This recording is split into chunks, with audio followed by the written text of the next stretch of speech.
Welcome to our first visual podcast. Yeah. We just thought we'd come out in nature today and just be with nature. Yeah. After our mushroom episode, we just felt like this was necessary, you know? Yeah. And as usual, we want to talk about romantic love. And specifically, we want to talk about non-monogamy. Mm-hmm. So, okay, in this conversation is limited to polyamory, which is different from polygamy. There's all sorts of... Pause real quick. Yeah. Because we can use it. I got paranoid I wasn't recording. Okay. I'm recording. Keep going. Okay. Pick up right where you left off. Yeah. Today I want us to discuss polyamory because it's so prevalent. I feel like almost everyone I know is in some sort of polyamorous relationship. You know, we're in New York. It's LA. It's America. You ever wonder how other people, someone in Nebraska being like, no, everyone I know is not in a polygamous, you know what I mean? Yeah. It's no, they're church-going, good, wholesome people. No, I feel you. Unlike these hedonists. But yeah, you're right. In New York and in LA, in 2021. It just seems as if this is the new norm. Yeah. Polyamory, by definition, is the practice of engaging in multiple sexual or romantic entanglements, with the consent of everyone involved. So I want to discuss, what does polyamory look like in the context of modern love? Yeah. What does it look like in the context of digital love? Because love has become digitized, and Yeah. we'll talk about that. Yeah. And then I just, in the context of the end of the world, of the apocalypse, and the sustainability of it. Sure. What are your thoughts on polyamory? I mean, I just think we should call it what it is. Which is what? Which is sexual and emotional. Okay, no, let me reframe my question. Okay. Do you believe that polyamory is sustainable long term? Is it romantically sustainable? Well, okay, let me continue. No, because let's just call it what it is, and that's fine. But let's call it. It's sexual What is it? and emotional hyper-consumerism. Oh, why do you feel that way? So, do we think that it's just a coincidence that in this era of late-stage capitalism, where we are consuming more than any other time in history, that this is when polyamory starts to flourish? Oh, do not. They're gonna come for me. I don't give a fuck. Do we Yeah. think that's a coincidence? Is that what we're going with right now? There's no connection with our rampant consumerism and the rise of polyamory. Well, I actually think the rise of polyamory is the logical next step after, because we went from monogamy. I think Esther Perel said something along the lines of monogamy used to be one person for life, and today monogamy is one person at a time. So isn't the next logical step that monogamy is 3 people, the next logical step is that monogamy is no more. Yeah. Because after one person at a time, it has to be multiple people at a time, It just seems, and by the way, I know I'm cynical, and I believe in anything that works for anyone. Yeah. It's just I don't see it working for people. What I see do you not see that is working for people? A generation whose focus is completely damaged, whose dedication to each other and what we owe each other is completely damaged.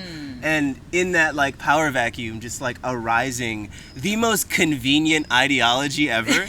It's so convenient for people who have hard time committing to people, to maybe people who are damaged from past relationships. It's a nice little defense mechanism you can throw on getting a little bit of everything all of the time and finding virtue in that. I'd like to argue I'm not with non-committal. I don't have commitment issues. I'm polyamorous.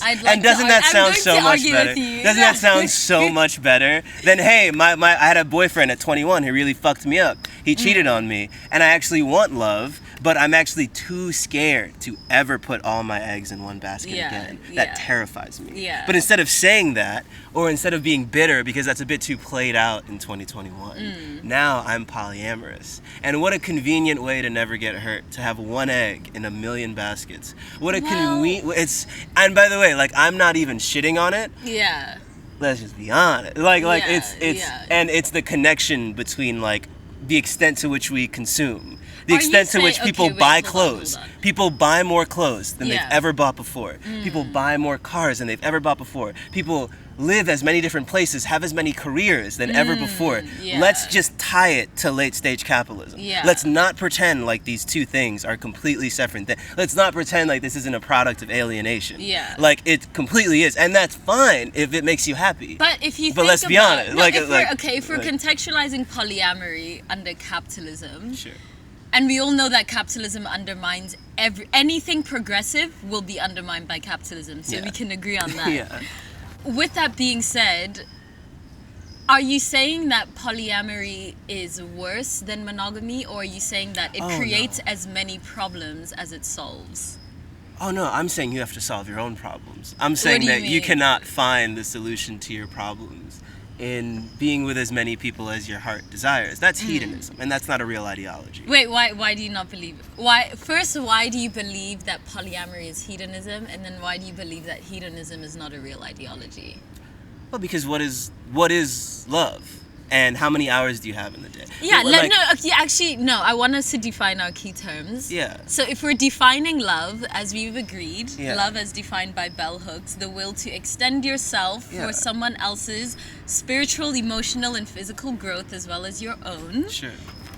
No, Are it's not. Are you saying that polyamory undermines love because Oh no, of capitalism? no. Sorry, I think I think maybe I've been coming off really wrong because polyamory and love can coincide perfectly. Yeah. The real variable that fucks with this whole equation is time. How much time do you have? Are you a fifth dimensional being? Do you have the Yeah. ability to be everywhere and with everyone at the same time? Okay. If not, then maybe we should calm the fuck down. Why right? don't you have Like- that energy for friendships? We have I do have time that- for- I do have that We energy have for time for friendship. 5 friends at a time. Why can we not have time for 5 lovers at a time? Let's argue. Do I seriously have to answer that question? No, I need you to. Why? Do you Why believe can sex we and not? intimacy is a really deep spiritual exchange of energy? Absolutely. So you want Yeah. 5 different people with 5 different levels of trauma, 5 different things that they're going through, Yeah. constantly intertwining with your energy constantly, and that's healthy. And like we're gonna But call don't we that. already? Isn't that We how? do already do that. And is this good? My point is not that it's bad. Yeah. My point is that the way that this is presented as this like Oh, you're saying new it's spiritual revolution, it's late stage capitalism. It's hyper consumerism. It's defense mechanisms. Interesting. It's not that it's bad. Like do Okay, you? If it yeah. makes you happy, if you got Yeah. the time, if you got the money, do you? I will not like you will not like sit here and tell me this is some like hyper evolved But way no, of viewing I understand your argument in the context of capitalism. Yeah. But in the context of romantic love, do you not think polyamory has some merit? For if example, we were fifth dimensional beings that weren't limited by time. We are limited by time. We have 24 hours in a day. Yeah. There's only so many text messages you can respond to. There's only so many emotional but crises you can that's be there under the for. assumption that all of your lovers are on the same level. You have your primary partner, you have your secondary, your third, your Oh, so now you're a CEO. Cool. So now you're Jeff. What do you mean? Cool. So now we're doing hierarchical capitalist structures. No, but we now. already do that in our relationships. I That- prioritize. And you're proud of that? No, but Like, that's no. Yeah, I am proud of that. Actually, I'm proud of that. I have you, and then I have my mother, and then I have my friend, and then I have my colleague. You know, we're not all receiving. No, and by the way, like, exchanging and the same amount. this of love and energy of intimacy. cynicism is not coming from the point that I don't think love is infinite. I think love is infinite. Yeah. I think you can. What is not infinite is there are 365 days in a year. 1 second, I think that's a rat. Or a squirrel. Yeah. It's New York, so Yeah. it could be anything. We see what happens when you channel this hedonism, this demonry. I'm dead. Yeah. No, right. So no, love is infinite. You can like your heart is big enough to love 5 partners, 10 partners. What is not infinite is your time on this planet. Yeah. And it's about having quality relationships, not quantity. absolutely. To me, Yeah, and that it's seems the to be same. where I disagree with people. But like, no, get the fuck out of here. You have 24 hours in a day. What happens? Both those niggas call you at the same time. They're both trying to kill themselves. What you gonna do?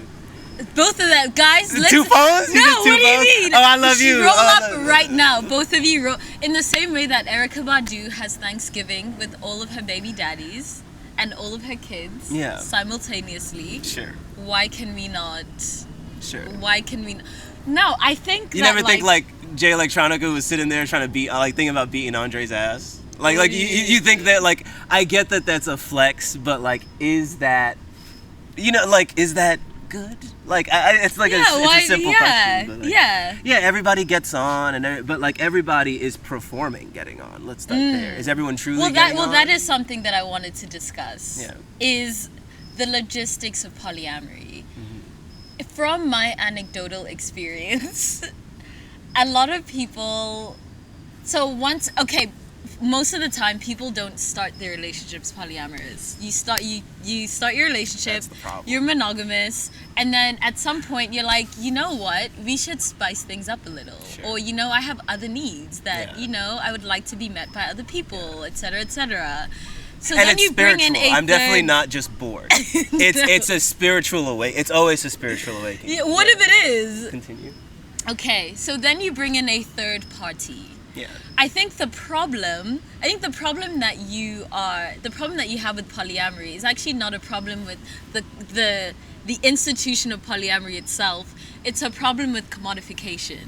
Yes.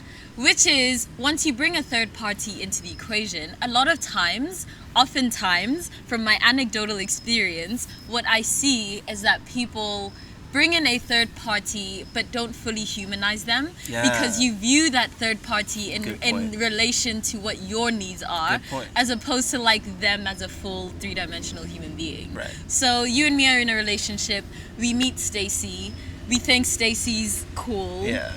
Oh no, I think Stacy's cool. We're like the creepy old kid, like, hey, me and my girlfriend are really into you. Okay, I meet Stacy. Yeah. I think Stacy's really cool. Sure. And so I would like her to, I'd like to engage with her. Yeah. In a casual, romantic way. Yeah. It's really hard at this point when you have a primary partner to view Stacy as a three-dimensional human being whose life and feelings and emotions are just as complex as yours. Yeah. So I think what you're critiquing, because of the premise. Yeah, but because what you're critiquing premise. what you're critiquing is not even the institution of polyamory. You're critiquing the fact that because of late stage capitalism, we commodify people so much that it's impossible to humanize someone in a polyamorous context under late stage capitalism. I agree with everything you're saying. But without the context of late stage capitalism, polyamory is a completely coherent institution. I would argue it is a product of late stage capitalism. I think it's a product of romanticism. Okay. What yes, true. Yeah. And it's back to the premise. So 2 points. Yeah. One, like, alienation is like it's like this feeling of being spiritually unfulfilled, right? That is making you look outward of what you already have. So let's start there. Yeah. Let's start with that feeling you get where it's like, I still love my partner, but like, damn, Stacy looking kind of thick, or like whatever it is that makes you want Stacy, right? Yeah. So why is that? And I think like alienation is the process of like, because of late stage capitalism, not really getting to see the fruit of your labor, physical or emotional. Yeah. People talk about like not physically being able to own what they make, but it's very emotional too, because your time is at your job, your time is dealing with all of these things that you shouldn't even have to deal with. Yeah. And therefore, your relationship, even between that first person before you brought in Stacy, is really unfulfilling because of late stage capitalism, because you're being alienated.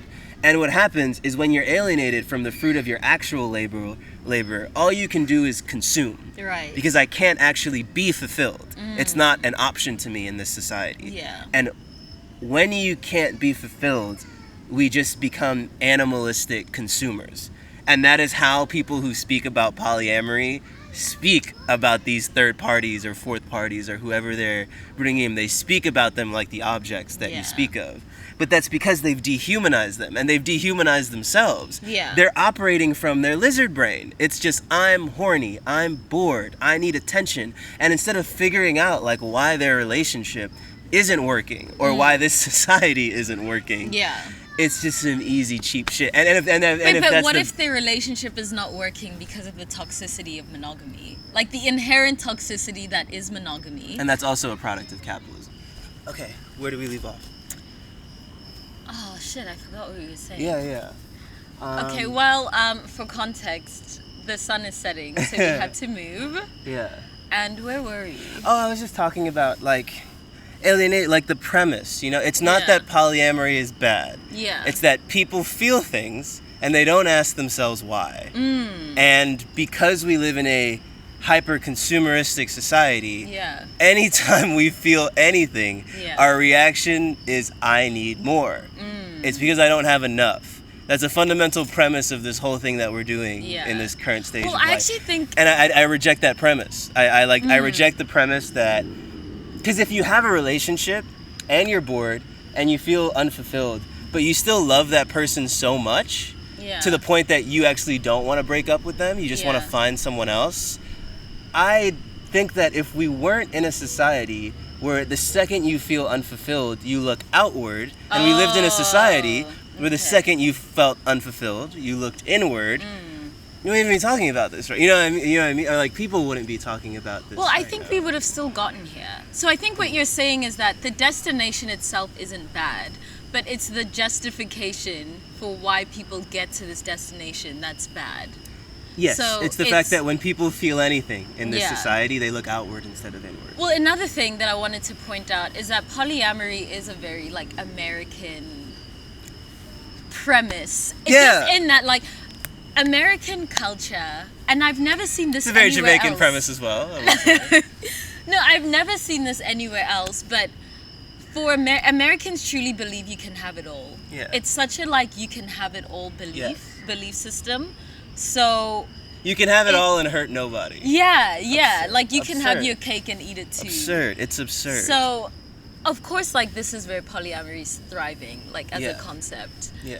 But I also think that monogamy is toxic because it's also predicated on the premise that you can have it all. Of course. Like the toxicity of monogamy is precisely Well, the I'd idea that argue- I'm gonna have all my needs met by By this one person. Yeah. No. Are you Yeah. Superman? And which goes back to what I was saying in the beginning about like we don't have this energy for friendships. I don't expect my one best friend, even if you're my best friend. Yeah. To meet all your needs. Yeah. So Yeah. why do we have that toxic expectation for our romantic partners? Yeah. So because you eat me out, like you must also be my baby daddy, Yeah. the person I take the trash out with, Yeah. the person I sign a lease Absolutely. with. Like, why? No, Yeah. explain. But I don't like any of my options. Like my Yeah, point is yeah, that so yeah. monogamy is toxic because it's predicated on the idea of private property. So I've roped you off. You're Yeah. my private property. Yeah. And like a sort of like an iPhone, like a device that does everything. Yeah, Like you're saying. yeah, yeah. And then polyamory is toxic because it's based on consumerism. Anyone who thinks it's like debate me. No, what if it's based on the inherent infinity of love? If it was based on the inherent infinity of love, why has none of my friends ever come to me and been like, I actually want a polyamorous relationship because I'm looking for someone to go apple picking with, and my partner Yeah. doesn't like apple picking. It's always, I want to be in a polyamorous relationship because I like titties and I like this person's titties. It's Really? always sex. No, because like that's where their whole argument falls apart. It's always sex. It's never I would like really get it and respect it if it was just like an emotional lacking, in which that's what friendship is for. There's already a very pure institution in No, society I for these think feelings. it's only sex for young people. The older people I've met who are in like polyamorous relationships, Yeah. you're just a married nigga who's been with your wife for 50 years. Yeah. And you need like companionship. Yeah. Because she is, And I that's don't know. and like, that's where you get me. I respect that. yeah. I really respect that. Yeah. But that's not what I see. Once again, But then like again, like what you're critiquing is like, the folly of being in your 20s. Yeah. It's just folly. Like this is. but isn't these, this just, if we don't put our foot down, millennial folly? these niggas will never grow up, and that's my point. Like, Hmm. I think that what we're experiencing is like, I guess like the shift away from like being like traditionally religious Yeah. has sort of been replaced by this like vague Buddhist Eastern spirituality thing where it's like I'm just free flowing. Yeah. And like that's very beautiful. I think that's positive, but it pairs very deviously with capitalism, because like whenever you like don't really have any like strict rules in your life, or you don't really feel like you owe anyone any particular thing, and Yeah. you don't, and then you live in a capitalist society, you just get this like vague Buddhist hyper capitalistic way of life where it's like I'm just a free person and that's why I can't commit to anyone, and Yeah. that's why But it's like, Are you really, saying that like we weaponize spirituality to justify doing things we were gonna do anyway? You said that so much. I was rambling for a while. That's exactly what I was trying to say. Yeah. That's yeah, exactly what I yeah. was trying to say. Absolutely, we And do. I'm sorry if I've been conflating that with polyamory, because polyamory isn't inherently that. Yeah. But let's be honest. Why are most people interested in polyamory now? Well, okay, let's get to the root of like, what is the root problem with most romantic relationships? And like, in the same way that there's a human condition which causes us all, well, no. There's a human condition, and the human condition is to be perpetually dissatisfied. Everyday dissatisfaction. Yeah. Every day. Yeah. Never satisfied, never content. So what is like the romantic love condition? What is like the underlying premise of romantic love that makes it for you? Yeah. I feel like I think you've answered the question, and my answer is dissatisfaction. The human condition. But that's the problem with the human condition. Yeah. What we're experiencing now is the inhuman condition, because capitalism is a very anti-human ideology. Absolutely. It is to boil down the human condition to one thing, and we live life on that terms. Yeah. And money and clout and power, these aren't inherently human things. So the problem with the inhuman condition, which we seem to be living in more than the human condition right now, is like the not really having a soul, and like not yearning for something outward because of how rotten we all are on our inside. And like, honestly, just being trained that anytime we feel any sense of dissatisfaction or like lack of spirituality or like anything deeper in our lives, we look outward. That's the inhuman condition. Yeah. So the problem with the human condition is obviously dissatisfaction, boredom, ADHD, lack of focus. The problem with inhuman condition, which is like late stage capitalism, is just not addressing that in our own bodies, and like using other people's bodies, commodifying other people's bodies to solve our own spiritual decay, and like the fact that none of this is real. I think what you are critiquing is hookup culture, because I don't think that's a fundamental like factor of polyamory. Like, I don't think that's like, it can happen, but not really. But like, once again, like what is really happening? I get that they're mature 40-year-olds. Yeah. That like, no, and then we went to Venice and we held hands, and then we talked about books that I love my partner, but like they don't like that kind of book, and I like. That's beautiful. I'm so for that. I'm all for that. That's so healthy. What I am raging against, clearly, is like, I love my partner, the or maybe hedonistic commodification of and humans. it's also just like a real thing of mostly like, maybe you don't love your partner, you're a coward. Yeah, that's a very real thing. You're too scared to tell them that. Yeah. And you view this as a really convenient transition that paints you as a virtuous free thinker. When you're really scared to say, I don't love you anymore. Yeah. I love this nigga. Yeah. I've already got him lined up. Yeah. And what I need is a transition that's good for my brand. Yeah. Yeah. My personal... No, we need to talk about the ways in which Gen Z and millennials, like our generation... Because I don't want to... Am I a Gen Z? Yeah, I'm a Gen Z, I guess. For my generation of people are endlessly non-confrontational. Yes. And that leads to all types of folly. Why don't we foolery. make like... I liked it more when we were on the like break up with him cis wave. Because at least that had I hated that more than That's anything. better than this. That's better. No. Break up with him cis is better than slowly trail him along over the course of a year and a half while you transition to greener pasture. Like, that's like, give me break up with him cis. Yeah. Because at least, like you said, we have a problem with confrontation. We have a problem with being the bad guys. Having to self-narrate on the internet all the time has made us obsessed with our self-narratives, and we can never ever be the bad guy when that's perfectly normal. Yeah. It's perfectly normal to get over someone. It's perfectly normal to be bored with someone. That's healthy. Yeah. What is unhealthy is not being able to confront the person or yourself and continuing on doing what you were going to do anyway, and then trying to trick the world into saying it's virtuous. Yeah. That's what I have a problem with. Okay, so another aspect A flaw of both polyamory and monogamy is the idea of permanent love. Can we do away with that? Not permanent love, let me reframe that. A fundamental flaw of polyamory and monogamy is the idea of permanent romantic love. The idea of permanent romance is so incoherent. Like, romance by definition is transient. Yeah. It's like, it's just a passion, but it's not love itself. And when love became romantic, that's when, like, monogamy went out the window. Right.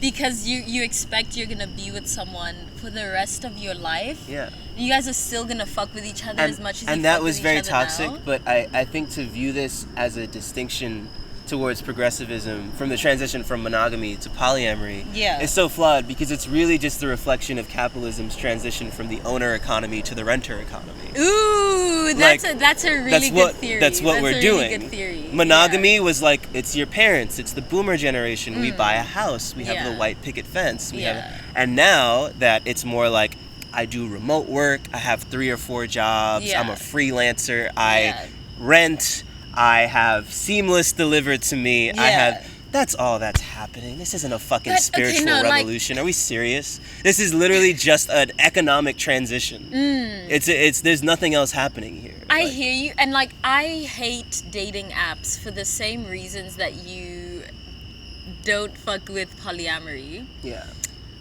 But I can't deny the fact that dating apps have helped so many people find partners. And where are they at? You know what I mean? No, Even if the premise is fucked, is it still fucked if it's clearly helping people find if it's achieving the goal?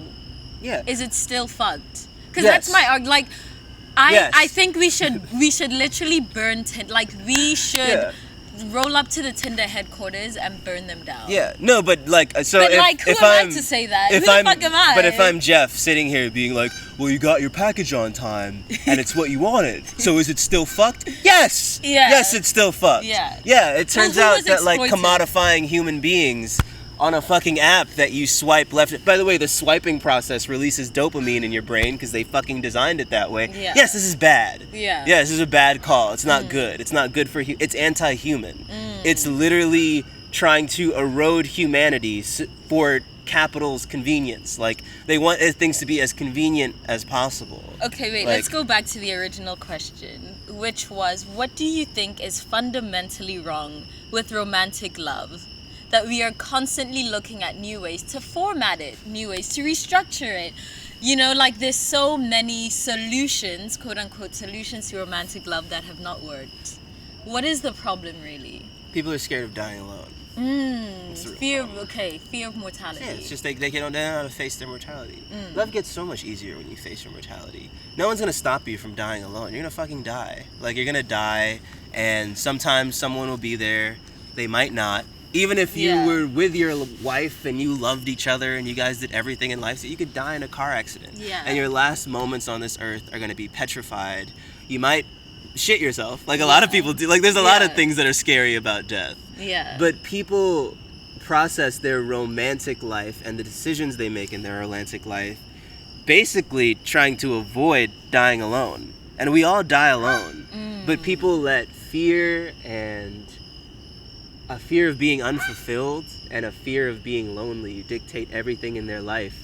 And to me, that's so silly, because there's no getting away from that. We all die alone. Yeah. Like, death is a very scary thing, but it's not worth shaping your whole life around. Yeah. And if you shape your whole life around death, then you never really lived in the first place. Yeah. But that's what people are freaking the fuck out about. It's not that dying alone. Yeah, it's not that you have some fundamental critique of love and you think that this is a better way to do. You're scared of death. You're scared of, like, dying, not doing what you think you should have done in this life. But the truth is, you weren't supposed to do anything. You were just supposed to enjoy it. Yeah. So if you enjoy it being monogamous, that's a good life. If you enjoy it being polyamorous, that's a good life. Yeah, so what's the problem? Let's all be polyamorous. Because let's enjoy a lot of people don't. and die. Because a lot of people don't want to be polyamorous, but they're scared of death. A lot of people don't want to be monogamous, but they're scared of death. And I'm watching everyone just operate from this fear-based place. And that's the only thing I think is objectively bad. If we all operated from a place of love as opposed to a place of fear, how would love be different? Like, what would romantic? What would relationships look like today? Say that one more time. If we all were operating from a place of love and not a place of fear, what would romantic relationships look like in 2021? In big 2021? You know what I find? Like? What? People who love their lives don't have these conversations. You know, where it's like they don't stress over, or they don't brand these things, where it's like, I'm polyamorous, or like, well, that again, I think that's a function of like Western culture that's obsessed with identity. Right. That everyone needs an identity. Right. Well, that's another episode. Yeah. Fucking hate identity. Yeah. Well, okay, to answer your question, it would look something like polyamory outside of the context of capitalism. So, yeah, you bring a third person into your relationship. Don't objectify them. Don't turn them into an object. Don't be like, oh, we chose her because she has nice titties. Or like, oh, we chose her because, like, but that's how people choose their primary partners. So what's wrong with, like, choosing your side bitch?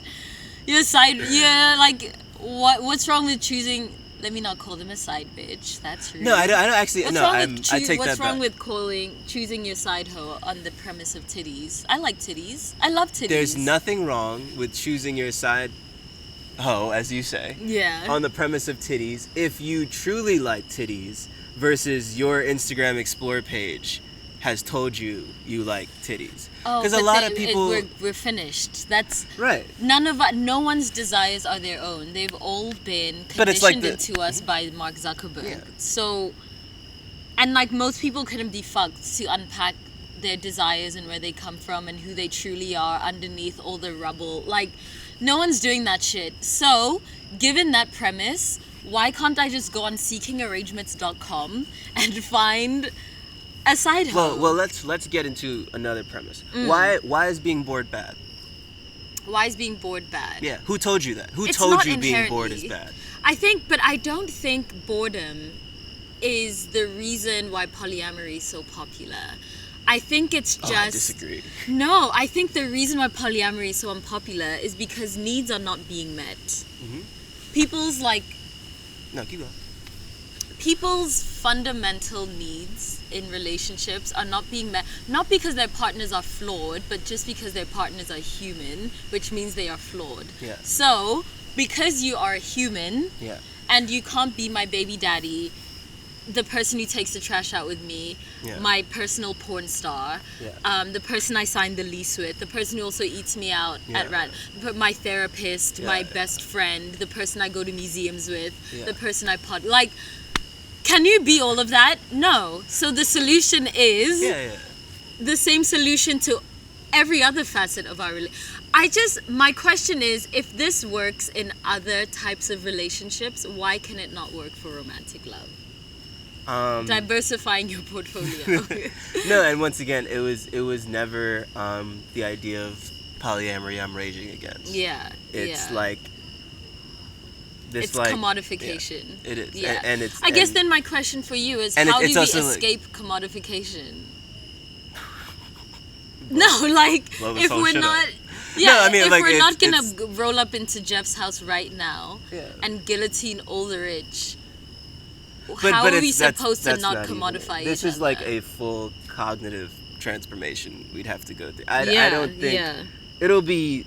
literally hundreds of years before we like psychologically understand what capitalism did to us. Yeah. And I remember one of the first episodes we did together, it's like, what would we have to do to experience true love? Yeah. And my response was, blow this whole shit up. Yeah. Like a complete metacognitive retransformation of the idea of self, of the idea of the other, of the idea of wanting something, of the idea of fulfillment, of the idea of death. We'd have to not be afraid of it to make better decisions. Yeah. So maybe welcoming death instead of being so scared of it. Yeah. I could go on and on, but like... The idea of being scared of dying has always been so absurd to me. But that... like, once death arrives, you're gone. So what are you scared of? But You've left. Do you agree that so much of the way people talk and frame romance is about a fear of death?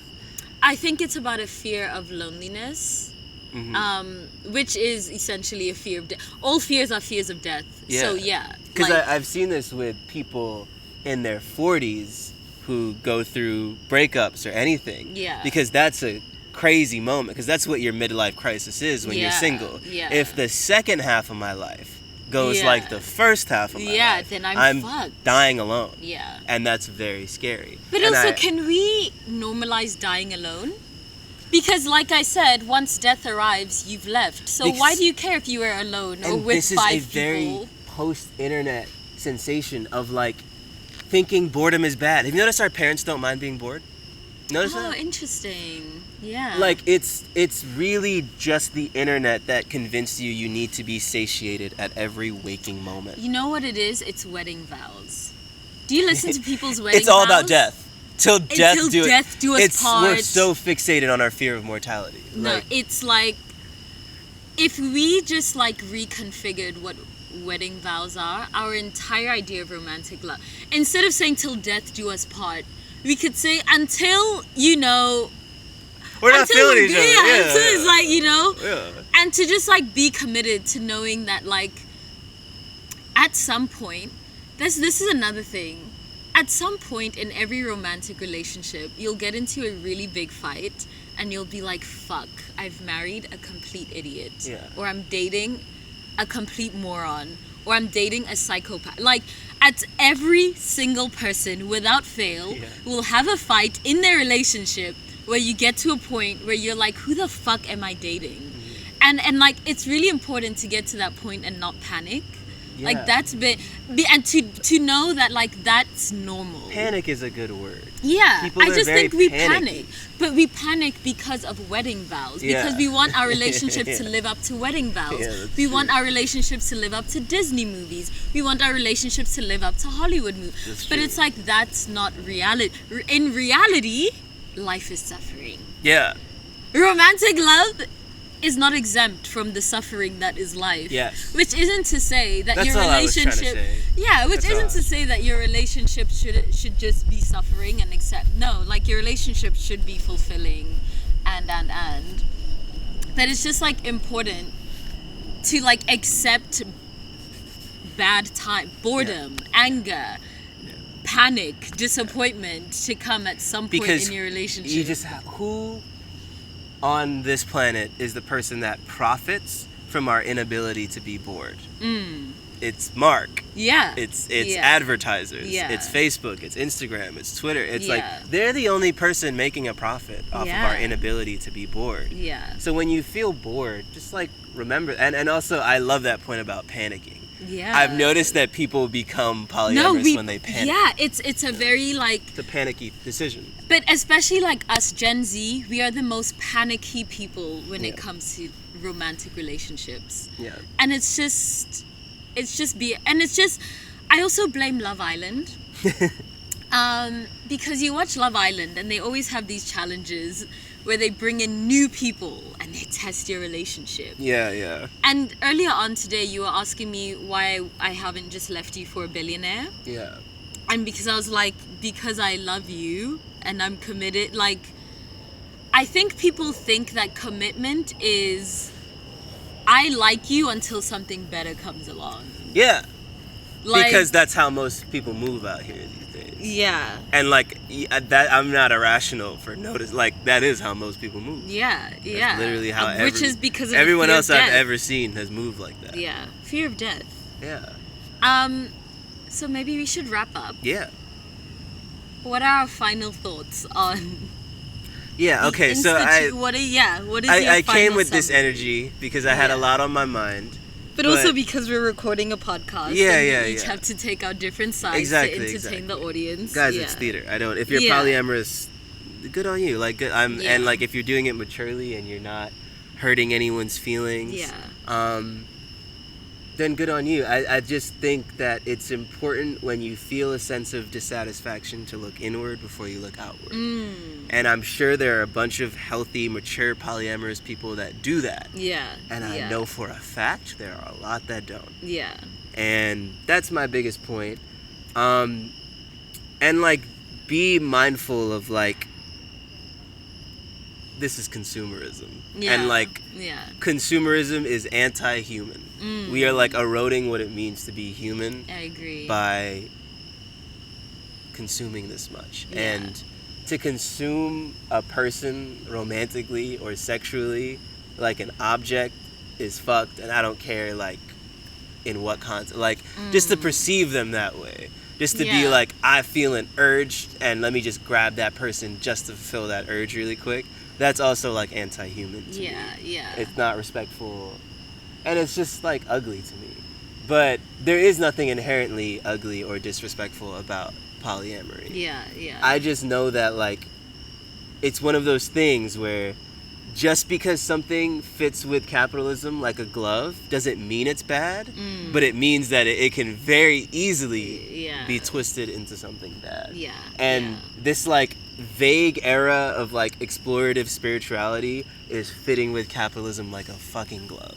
And I think that like we should check ourselves with that shit.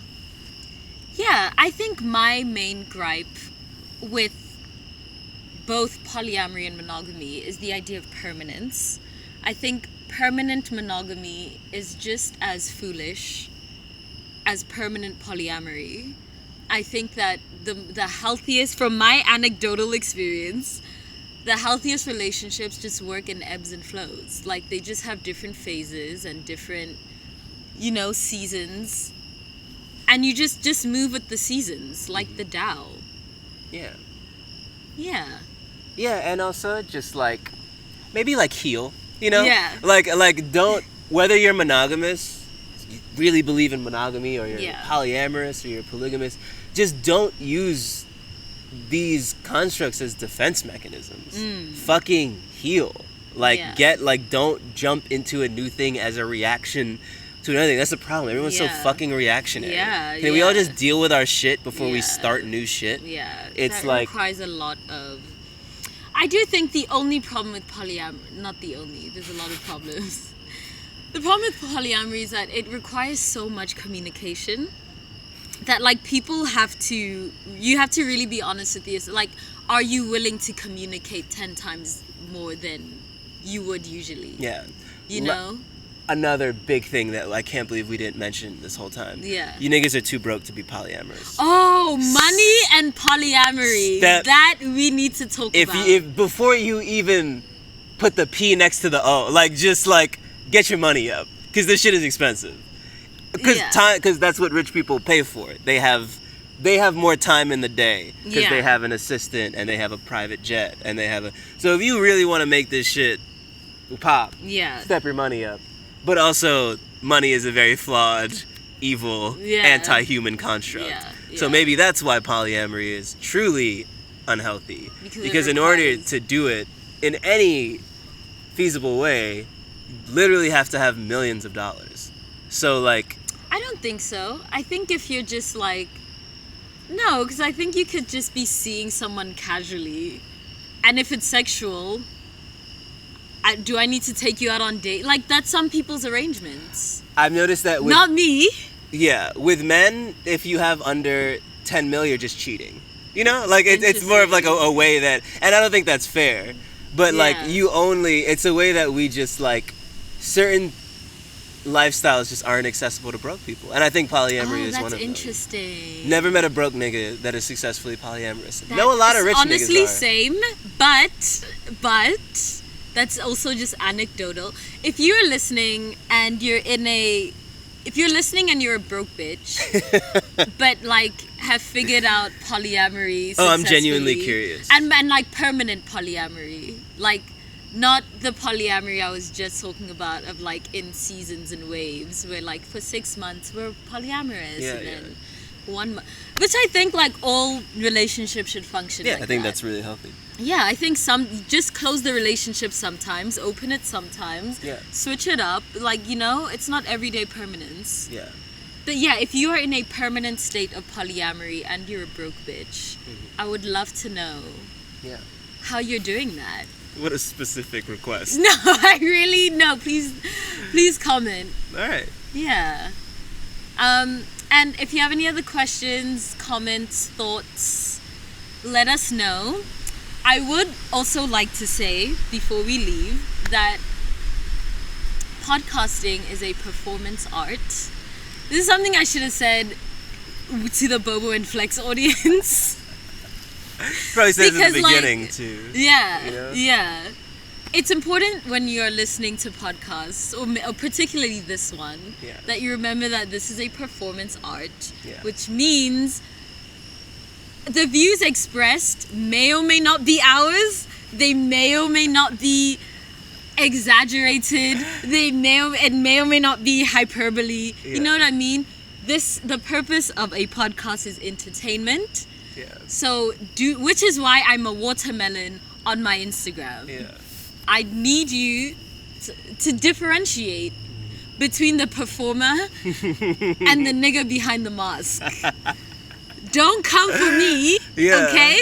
Come for the watermelon. Yeah. Like, it's not, Yeah. Yeah. Whatever the polyamorous equivalent of homophobic, I'm sure I'll be called. Yeah. Polyphobic? Whatever. You I guys don't tell even me know. when Yeah. you cancel me. Let me know Yeah. what I did wrong. Yeah. No, but no, I was, she already said it. Yeah. I don't hate you if you're polyamorous. And if you're making it work, I'm actually genuinely curious. Yeah. So, yeah.